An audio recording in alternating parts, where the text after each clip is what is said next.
عشان هنعمل كل مجموعه هنعمل كل لاعبين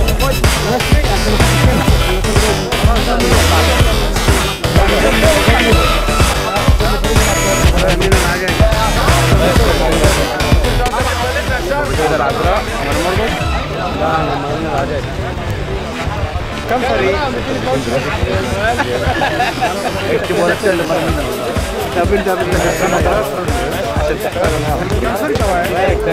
برجع مرة انا قلت لك هذا من مرس حاج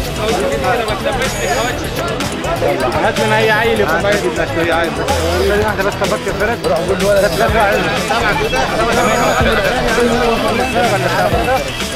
تعال ركز مع الجرعه تعال اختار لك عايز يبقى عيل ازرق يا عم ارميهم رمي العدويه وانت تاخد كل اربع هات اربعه خد اربعه ورا كل اربعه صوره ماشي الصور يلا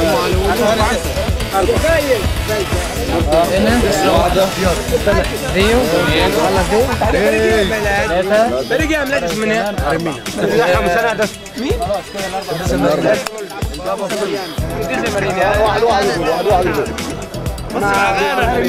مريمين ده البابا فرن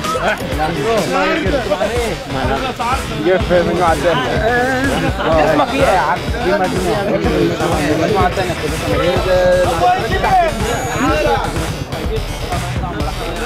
لما يصير عذراء هي تستخدم مع مرحاج اول واحد قديسه مارينا قديسه مارينا كتبت مرحاج والانبا كرم يا شباب احتمال نصعد انتوا كده جيتوا هنا احنا اللي جينا مع العتاوله يا نهار اسود هنعمل ايه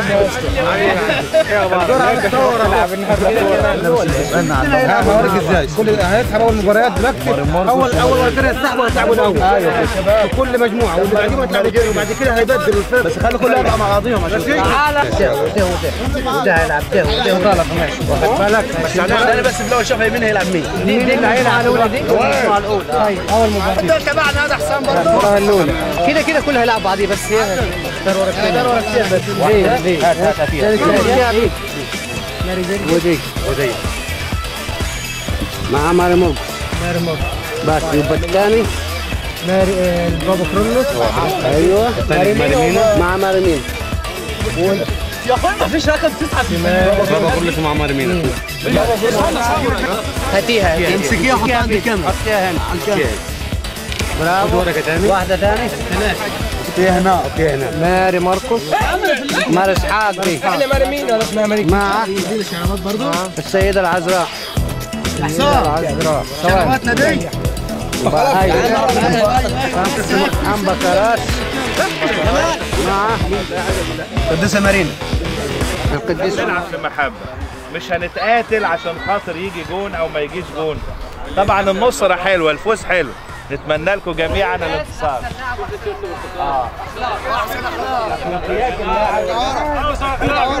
اديله 1 يورو تاني غرامه عايزين نقطه طيب النهارده 1 يورو تاني غرامه هنتفق على شويه مبادئ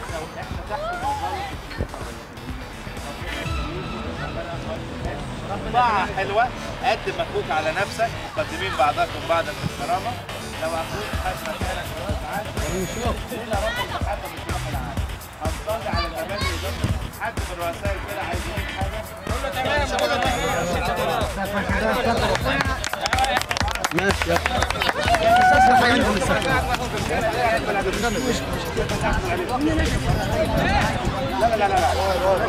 مفيش وقت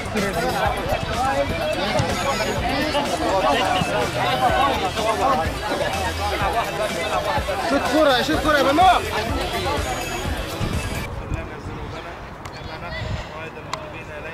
ولا تدخلنا في تجربة لكن نجينا من الشرير بالمسيح يسوع ربنا لأن لك الملك والقوة والمجد. خلينا اللي هيلعب جوه بس. أنت بره. طيبين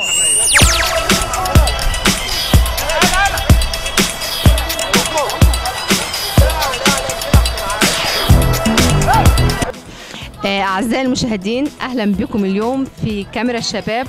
والنهارده كاميرا الشباب في يوم حافل في قلب ملعب رياضي لأولادنا وبناتنا، واحنا في وسط أولادنا النهارده. والنهارده يوم جميل رغم سوء حالة الجو، رغم كل شبابنا جم وبناتنا جم وفي أسر جت نشكرهم كتير. وزي ما قال معلمنا بولس الرسول، الرياضة الجسدية نافعة لقليل. حلو إن احنا نيجي نشجع أولادنا، حلو إن احنا نكون جنب أولادنا، حلو ان سيدنا شرفنا والكهنه شرفونا. ودلوقتي هنروح نعمل معاهم حوارات واسئله. خليكم معانا. سيدنا كلمه مع نيافتك. احنا بنرحب بسيدنا وبنرحب بالاباء الكهنه معانا في اول يوم رياضي في كنيستنا، وبنحب نقول لسيدنا انك يا سيدنا نورتنا النهارده وشرفتنا النهارده، ونشكر نيافتك ان انت لبيت طلب ولادك وان انت في وسطهم النهارده. ودي حاجه اول مره تحصل في تاريخ الكنيسه، ان نلم بناتنا ونلم اولادنا ونكون في وسطهم ونيجي نشجعهم. ونيافتك رغم سوء حاله الجو ان انت متواجد معانا. لا مش للدرجه دي، الجو مش بالعكس، الجو جميل بوجودكم يعني، لكن طبعا دول في الاخر خلاص ولادنا يعني. طب تحب التواجد معاهم مهم يعني. طب ايه شعور نيافتك وانت في وسط اولادك النهارده وبناتك وهم موجودين معانا في النادي؟ تحب تقول لهم ايه او ايه شعور نيافتك؟ لا انا مبسوط طبعا ان الولاد يكونوا فرحانين ومبسوطين كده، مبسوط ان الولاد يكونوا يطلعوا اي شيء من داخلهم في الرياضه، لان الرياضه الجسديه نافعه للقليل زي ما بيقول بولس الرسول يعني. احنا بنشكر نيافتك يا سيدنا، ونتمنى الخدمه تزيد اكتر واكتر، ونتمنى يكون عندنا نادي ونوادي وعلى يد نيافتك يا رب تكون تكتر اكتر واكتر. وميرسي يا سيدنا لنيافتك. احنا معانا قدس ابونا ماركوس ناشد. احنا نشكر قدسك يا ابونا ان انت جيت النهارده في يوم زي كده، جيت تشجع اولادك، ونشكر قدسك ونتمنى ان انت تقول لنا كلمه نافعه لاولادك النهارده. شكرا لك يا مدام ناهد، شكرا لك يا وائل على اهتمامكم ومحبتكم. النهارده الحقيقه يوم رائع ان احنا نتقابل مع اولادنا واحبائنا الشباب، وده مهم جدا في خدمه الشباب. تواجد الكنيسه كأب أسقف وأباء كهنة ورهبان يعني اهتموا بالشباب في يوم حافل زي النهارده. هي أنا مش هوجه كلمة نصح أو إرشاد بقدر ما نقول إن دي يعني هتبقى سبب بركة إن الشباب كمان يتجمعوا في الكنيسة باستمرار ويتعودوا على إن هم دي خطوة يعني. الرياضة الجسدية مهمة جدا عشان كمان نتدرب على الرياضة الروحية، ويبقى لنا انتماء لكنيستنا، والشباب يتعرف على بعضيه وياخدوا بركة حضور سيدنا وحضور الآباء الكهنة. ونقول لهم كل سنة وانتم طيبين، ونتمنى لهم يوم رائع زي ما احنا شايفينه هو يوم رائع فعلا. كل سنة وانتم طيبين. ميرسي يا ابونا، ميرسي لقدسك، شكرا خالص، ربنا يديم الخدمة ويكتر فيها. ميرسي. بنرحب بالدياكون الدكتور عصام ونقول له مرحب بيك يا دكتور في وسطينا النهارده. ودي حاجة أول مرة في تاريخ الكنيسة يبقى يوم رياضي كده لأولادنا وبناتنا النهاردة. فمن رأيك تقول لنا إيه النهاردة في يوم زي كده لأولادنا؟ أولا إحنا شكرا جدا لكل اللي نظموا هذه الألعاب الرياضية الحلوة، وطبعا كله ده بإشراف وتحت رعاية نيافة الأنبا بافلوس. فإحنا بنشجع، أنا شخصيا بشجع جدا الرياضة، وده شيء جميل ورائع عشان الطاقات بتاعت الشباب دي كلها تطلع. وشكرا ليكم لانكم انتوا كمان في هذا اليوم الحلو يعني. شكرا ليكم. شكرا دكتور عصام، ميرسي خالص. بنرحب بقدس ابونا سودورس معانا النهارده، واحنا في يوم رياضي لاول مره في تاريخ كنيستنا في وسط شبابنا النهارده. ونحب نقول لابونا سودورس ايه رايه النهارده في يوم زي كده، وايه رايه ان احنا اول مره نشوف شباب ما كانوش بيجوا الكنيسه متواجدين معانا النهارده في النادي. اهلا بقدسك يا ابونا، رحب بقدسك. تقول ايه يا قدس ابونا النهارده لشبابنا، وتقول ايه ان احنا اول مره نشوف شباب متواجدين معانا هنا ما شفناهمش في الكنيسه قبل كده؟ هي الكنيسة عاملة زي الحضانة بتاعت الفراخ. لو تعرف ايه الحضانة ولا ما تعرفيش الحضانة؟ هو زمان كانوا بيعملوا الكتاكيت، يعملوا البيض ويقعدوا يسخنوا حوالين النار، فطبعا كان بيبوظ نصه او 3/4 ويطلع، فابتدوا يخترعوا حاجة دي دلوقتي، حضانة يحطوا فيها البيض ودرجات حرارة مظبوطة ورطوبة مظبوطة وكده، ظروف مناخية مظبوطة يعني، فبيطلع مثلا 90% ل 95% من البيض بيطلع فراخ. فهي قصة الحضانات اللي بتعملها الكنيسة، ان هي تعمل الجو المناسب لاولادها في كل المجالات، بحيث ولادها يجوا يجربوا عليه، بحيث النجاح يكون اعلى نجاح. فانا لما اعمل نشاط رياضي، عندي طائفه كبيره من الشباب بيحب الرياضه بس، طب ما انا اعمل له رياضه واجيبه عن طريق الرياضه، احنا نجذبهم للكنيسه عن طريق الرياضه. أيوة. اعمل له واحد تاني بيحب الاغاني مثلا، طب ما انا اعمل له كورال ترانيم وامسك كورال ترانيم ويجي الكنيسه واجيبه عن طريق الحاجه اللي بيحبها. واحد تاني بيحب كشاف، اعمل له كشاف واجيبه عن طريق كشاف، وهكذا. فالكنيسه زي ما قال بولس الرسول، صرت لكل احد كل شيء، لليهودي كيهودي واليوناني كيوناني، واللي مش مؤمن كاني مش مؤمن زي ما ان انا مؤمن، لكن عشان اجيبه للمسيح. كل النتيجه النهائيه ان انا اجيبه للمسيح باي وسيله بقى، اعمل له رياضه، اعمل له مسرحيات، اعمل له كورالات، اعمل له ترانيم، اعمل له الحان، اعمل له اي حاجه بس اجيبه عن طريقها للكنيسه. والنتيجه النهائيه اللي احنا عايزينها انه يبقى مع المسيح بس، مش عايزين اكتر من كده. نتمنى ان النشاطات تزيد بتاع الكنيسه، ونلم اولادنا ونلم بناتنا في حضور الكنيسه، ونشكر ابونا سودورس. شكرا خالص يا ابونا، كل سنه وانت طيب. متشكرين، شكرا يا ابونا.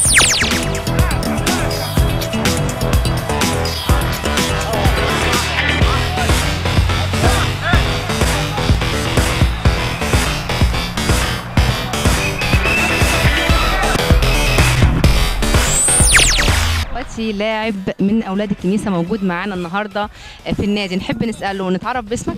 انا اسمي هاب لويز. اهلا بك يا بني. ايه شعورك النهارده في اول يوم رياضي للكنيسه وانت متواجد في وسط اصحابك وكده؟ ايه شعورك اليوم؟ شعور رائع جدا، وانا فعلا مبسوط جدا جدا، وخاصه كمان في وجود يعتبر كل طوائف الكنيسه، من بدايه من الشماس والخادم وسيدنا والاب الكاهن، وكمان كل الشباب اللي كناش بنشوفها ابتدوا يتجمعوا، ونتمنى روح المحبه والتعاون تزيد بينا اكتر، وان شاء الله عن طريق اليوم ده هيبقى فيه اجتماع الشباب هيبقى اكتر وزياده في الاعداد، وان شاء الله يبقى فيه نمو وتقدم روحيا واجتماعيا ورياضيا ان شاء الله. تتمنى اليوم ده يتكرر تاني؟ اكيد بالتاكيد، لكل الشباب حابينه جدا وجابت ناس كتيره زي ما قلت، فنتمنى ان هو يتكرر لو كل فتره، كل شهرين او كل فتره كده، يكون مستمر على طول ان شاء الله. مش شكرا يا شكرا جدا.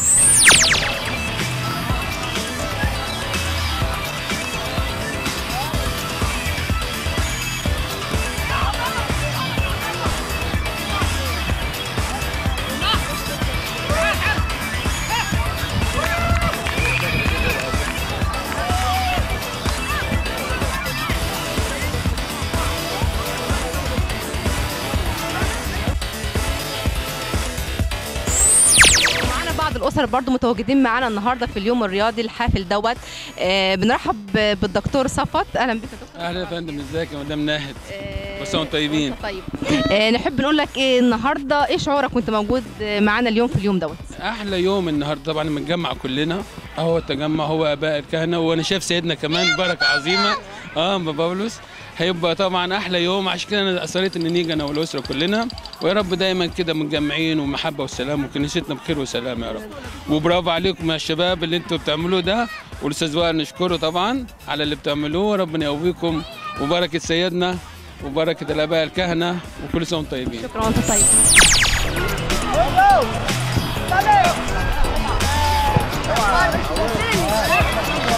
العب يا جدعان. ايه المهم يا عم اهو.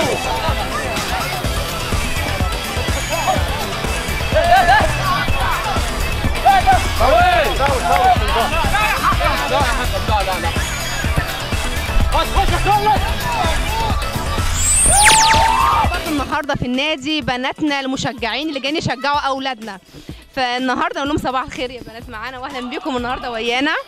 ونحب نسالكم النهارده πώς φαίνεται σήμερα η ημέρα? Σήμερα η μέρα μας φαίνεται πάρα πολύ ωραία, πολύ διασκεδαστική, είναι πάρα πολύ ενεργειακή και ευχόμαστε να ξαναεπαναληφθεί αυτό το πράγμα που γίνεται σήμερα και να βλέπουμε τα παιδιά μας της εκκλησίας να έρχονται όλο και πιο πολύ, ώστε να έρθουν πιο κοντά στην εκκλησία μας. نحب نتعرف بيكي. ماريا صفوت ربيع. اهلا بك يا ماريا النهارده معانا، ايه شعورك النهارده يا ماريا وانت ويانا؟ يوم جميل جدا وكويس خالص ان احنا بنعمل نشاطات زي كده، بنقرب الاولاد للكنيسه. يوم جميل نقضي كلنا مع بعض، يوم روحي، يوم فعلا اسري، كلنا اسره واحده، نظام النشاطات ونظام الخدمه، وربنا يعوضكم ويقويكم. ميرسي خالص يا ماريا وربنا يكتر الخدمه وكتر. اهلا بك النهارده معانا في اليوم الرياضي، نحب نتعرف بك. أنا اسمي ريني عوني، رايحة تانية ثانوي. فالنهارده الآباء الكهنة والأساتذة بتاعتنا شجعونا إن احنا نيجي. إيه رأيك في اليوم النهارده يا ريني؟ في حاجات مميزة إن كل الشباب والبنات والولاد إن هم اتجمعوا في حتة، وممكن الحاجة دي لو اتكررت تاني يقربوا للكنيسة أكتر. يعني تتمنى اليوم ده يتكرر تاني؟ إن شاء الله. إن شاء الله إن شاء الله في عهد سيدنا والكهنة الجداد هنشوف الخدمة أكتر وأكتر وربنا يعوضنا.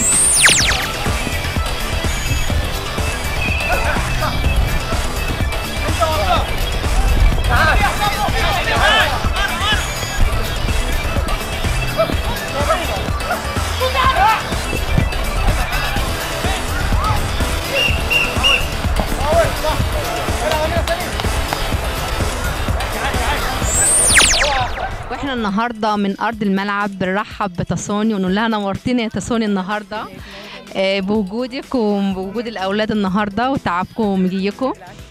ونحب نقول لك ايه رايك النهارده في اليوم النهارده، شايفاه اليوم الرياضي ده ماشي ازاي؟ لا هي حاجه طبعا ممتعه وجميله ان احنا بنقدم زي ما بنقدم وجبه روحيه لاولادنا في الكنيسه دايما، فبتتقدم لهم كمان وجبه جسديه انهم يلعبوا ويتريضوا ويتبسطوا ويفرحوا.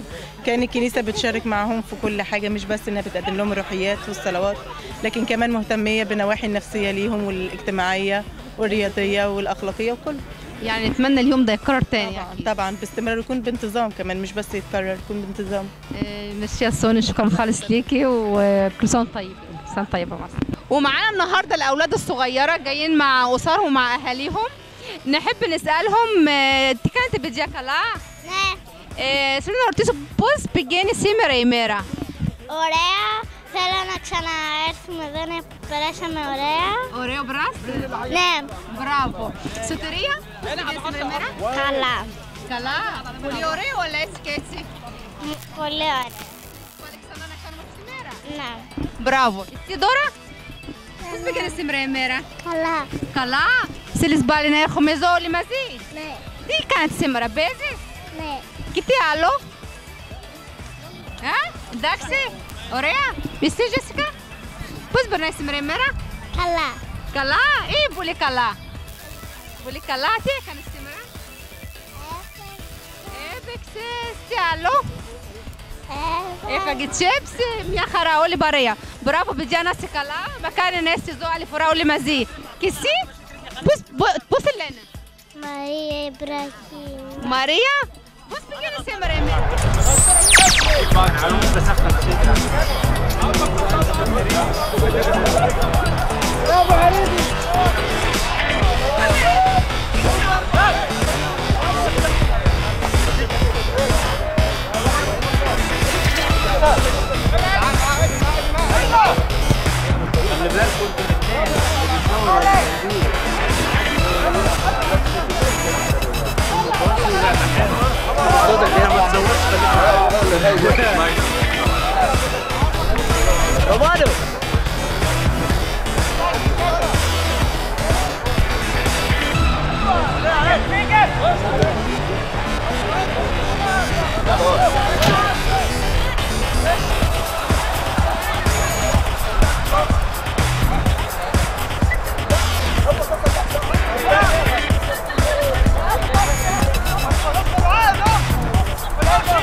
بالاستاذ مجدي وبنرحب بوديع ونقول لهم اهلا بكم معانا النهارده في يوم زي دوت.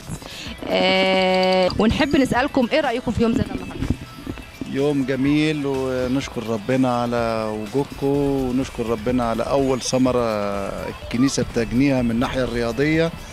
بعد جنت ثمار كتير لوجود الآباء الكهنة ووجود رهبان وافتتاح 3 كنايس دلوقتي في اليونان. فأول يوم رياضي كمان يشارك فيه سيدنا الأنبا بافلوس وأبونا سودور وأبونا ماركوس والدكتور عصام.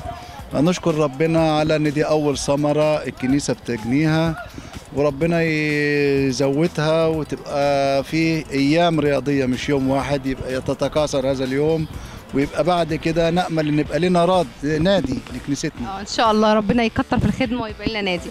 اهلا بوديع، شرفتنا النهارده. نحب نقول لك تحب ان اليوم ده يتكرر تاني؟ نحب انه يتكرر تاني، ونشكر اولا مذيعة البرنامج والمصورين واللي بيخدموا على هذا البرنامج، لان برنامج رائع في يوم زي كده. والنهارده كانوا بيقولوا حتى الجو هيمطر والنهارده ما مطرش. نشكر ربنا. والجو جميل طبعا، وبوجود الاباء الكهنه وسيدنا الانبا بافلوس والشباب الحلوين. ونتمنى اليوم ده يتكرر كتير، لان يوم جميل كان حلم يعني وبيتحقق دلوقتي، لان بقالنا كنيسه كبيره وبقالنا اسقف وبقالنا كهنه وبقالنا عندنا يوم رياضي، وهيبقى ايام رياضيه ان شاء الله. ان شاء الله. نشكر ربنا وميرسي خالص عليكم. شكرا استاذ. ومعانا من احد المشجعين من بنات الكنيسه فيرونيكا. نحب نسالك بص φαίνεται σήμερα η μέρα? Η μέρα μου σήμερα ήταν πολύ ωραία, διότι παίξαμε πριν ποδόσφαιρο με τα άλλα παιδιά. Κάναμε κάτι ζημιές, δεν πειράζει. Επίσης, شفنا τα παιδιά που παίζανε ποδόσφαιρο, ήταν πολύ ωραία. ما فيش فرق عندنا لو حد كسب أو خسر أي حاجة، بس نعمله كده عشان محبة وكده. النهارده اليوم كان حلو قوي، وعايزة أشجع كل الناس. تحب اليوم يتكرر تاني يعني ماتش باليزو؟ بس كان حلو قوي. شكرا يا برام.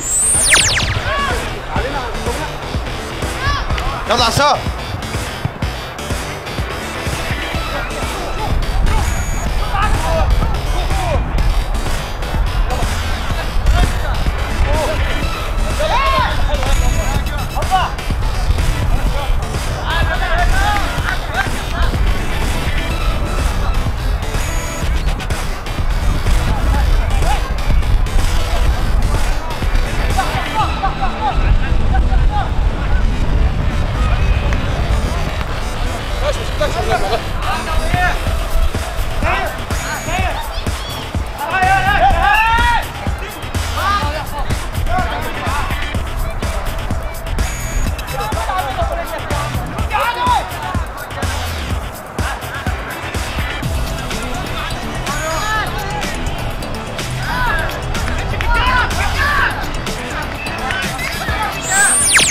ومعانا دلوقتي في الملعب احد الفرق، فريق ماريمينا. بنرحب بيهم.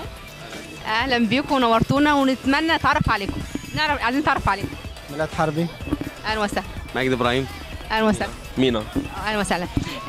نحب نسالكم يعني النهارده انتوا لعبتوا كويس، لعبتوا مع بعض قبل كده ولا اول مره ولا ايه؟ مع بعض لنا فتره جامده، تقريبا يمكن من 5 أو 6 سنين، فمتعاملين مع بعض من فتره جامده. فنظام طريقتنا بنتجمع كل يوم سبت بعد ما نخلص شغل، فبنلعب برضك. لعبنا في الملعب ريدي قبل كده ودي من قيمه 5 سنين، بعد كده بنلعب تقريبا كل يوم سبت نفس المجموعه دي مع بعض. يعني انتوا مجموعه مع بعض من 6 سنين.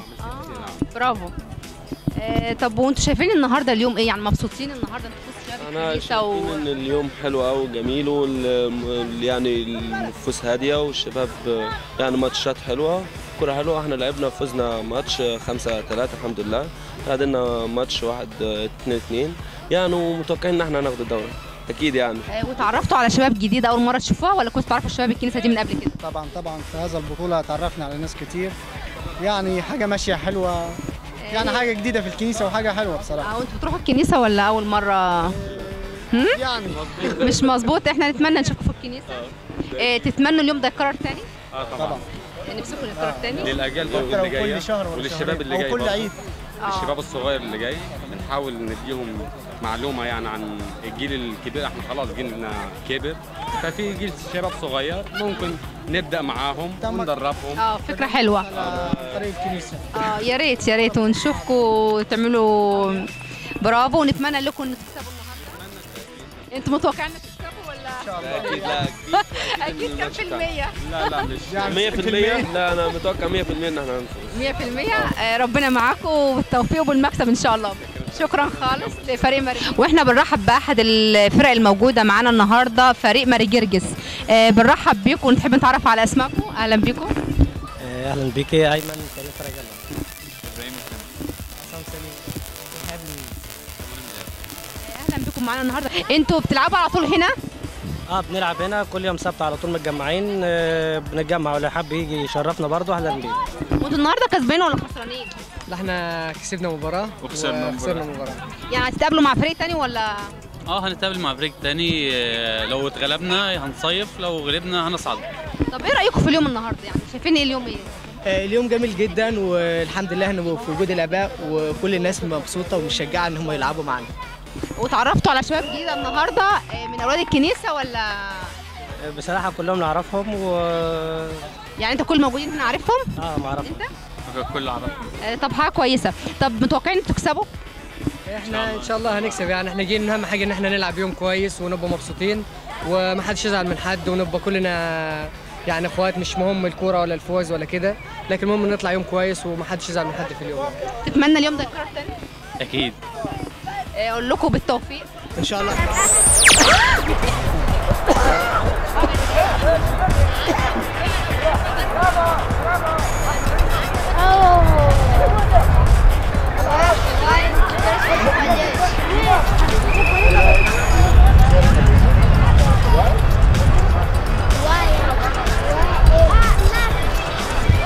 ارجع شويه يا كابتن شويه.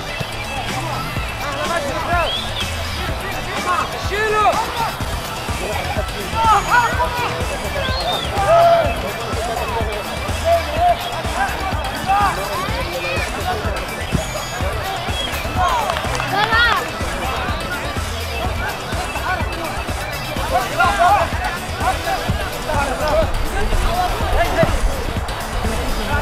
خش عليها ما خش.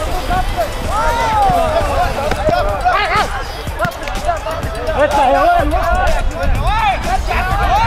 اقوى فريقين. حلو الناس حلو. حلوه ميدو. حلوه.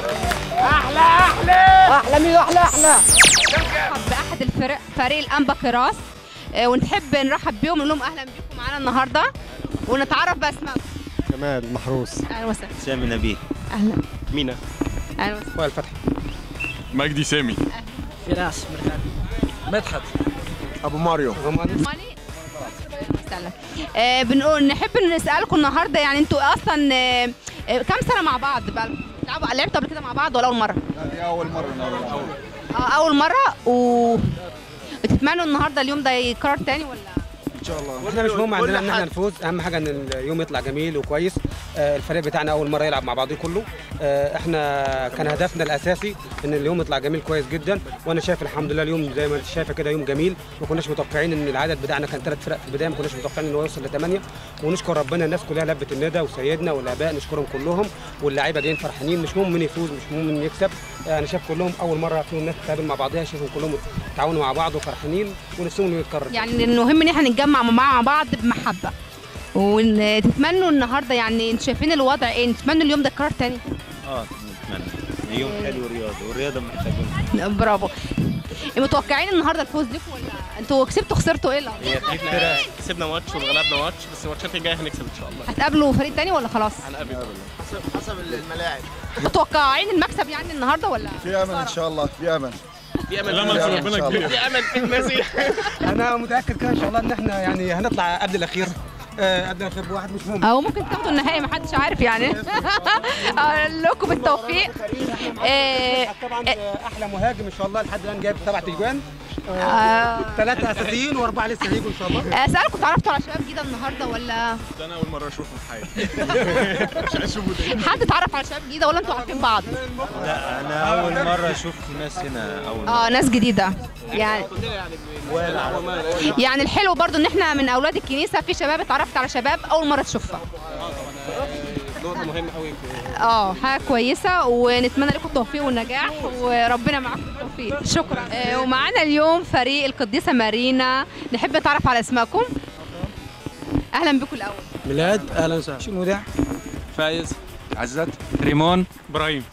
اهلا بكم معانا النهارده. انتوا النهارده مبسوطين النهارده انتوا معانا النهارده ومع شباب جديده من الكنيسه ولا ايه الاخبار؟ ايه الوضع؟ احنا طبعا شباب جديده بس عايزين نشكر ابهاتنا الكهنه اللي عملوا لنا اليوم ده ونشكر اخواتنا الخدام اللي هم قاموا باليوم ده ونشكرهم ان احنا عدينا وقت كويس مع اخواتنا اول مره نتعرف على الناس دي وبنشكر الجميع كله. نتمنى اليوم ده يتكرر تاني؟ نتمنى اليوم يتكرر. المفروض نحدد كل فتره معينه يعملوا لنا يوم رياضه كده وانا مبسوط جدا ان حضر سيدنا واباء الكهنه وخدام تعبناه معانا. انتوا بالنسبه لكم اول مره تلعبوا مع بعض ولا انتوا فريق من زمان؟ لا احنا عشان اول مره نلعب مع بعضينا بس بنيجي كل يوم سبت نلعب، بس اول مره يعني نبقى فريق مع بعضينا. يعني الفريق ده انتوا لسه عاملينه جديد يعني متجمعين؟ الحمد لله بفضل من ربنا يعني كل اللي بيجي قدامنا 5-0 كاسحين يعني. كاسحين بقيه الفرق يعني لحد دلوقتي. وبنشكر ابهات الكهنه وبنشكر الكنيسه ان هي واداره الفريق وبنشكر الميلاد ده الكابتن بتاعكم؟ رئيس الفريق. يعني لحد دلوقتي فريق القديسه مارينا هو الفريق المتفوق. نتمنى تكون مكسب لكم الاخير يعني قدامكم لسه تلعبوا اخر هتقابلوا فريق تاني يعني رايحين على مراسم ان شاء الله. بالتوفيق والنجاح وشكرا لكم. ميرسي. شكرا للكاميرا الشباب وشكرا للاستاذ وائل. ميرسي خالص.